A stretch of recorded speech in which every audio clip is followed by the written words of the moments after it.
Among the numerous warriors who graced the arena, a select few have carved their names into history as the best gladiators of all time. Let's look into the lives and amazing achievements of these legendary fighters.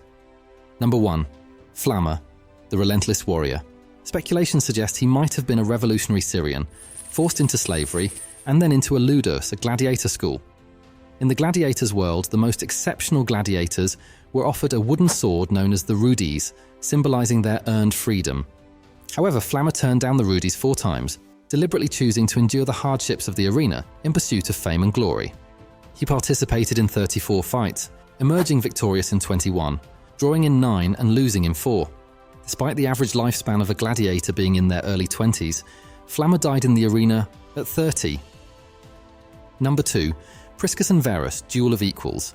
In a historic display of skill and endurance, during the inauguration of the Colosseum in AD 80, Priscus and Verus engaged in a battle so evenly matched that the crowd demanded their release. Despite the pressure, Emperor Titus adhered to the rules he himself established, stating that a fight could only end when one of the 2 gladiators raised a finger as a sign of surrender. The fight continued until both gladiators, equally exhausted, raised their finger. Both were declared winners and received the rudis under the cheers of the crowd. Number 3. Carpophorus, King of the Beasts. Technically not a gladiator, he was a bestiarius who specialized solely in fighting animals. Carpophorus also performed during the opening day of the Colosseum, leaving the crowd astonished by defeating various animals, including bears, lions, and leopards. The poet Martial was so impressed, he compared Carpophorus to Hercules. Number 4. Spiculus, Nero's favorite gladiator. Trained in a gladiator school in the Italian city of Capua, Spiculus gained attention and fame from his very first match in the arena. Against all expectations, he defeated a veteran gladiator, Aptonetus, who already had 16 victories under his belt. Spiculus continued to captivate the crowds with his triumphs, but most notably, he impressed the Emperor Nero, who lavished him with gifts and wealth, including lands and palaces. In a unique situation, Spiculus, technically still a slave, found himself with servants at his command. However, fate shifted in 68 AD when Nero faced a rebellion. Faced with near-certain death, he sent messengers to find Spiculus to execute him, but he was not found and Nero took his own life. Subsequently, the rebellious citizens of Rome discovered and killed Spiculus.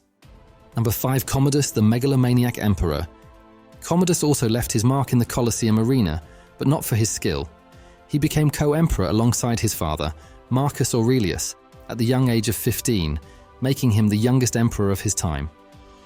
He was passionate about gladiator battles to the extent that he trained with one of the most famous fighters of the time, Narcissus, and then entered the arena himself, much to the dismay of the Romans, who considered gladiators to be among the lowest ranks of society.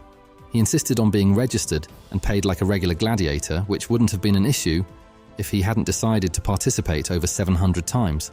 Naturally, all his opponents allowed Commodus to win, as the penalty for killing or defeating the emperor would likely be death.